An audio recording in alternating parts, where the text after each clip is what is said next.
塩かかってるやつ。まあ。火入れです。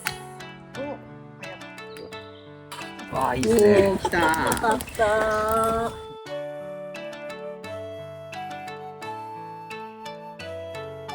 焼きマシュマロ。焼きマシュマロ。いいですか。なんかどこに送ろうねっていう話してたのよ。りょうくんとこの里山の今日そっちから持ってきてくださったんですね。そう。ありがたい。これ彼女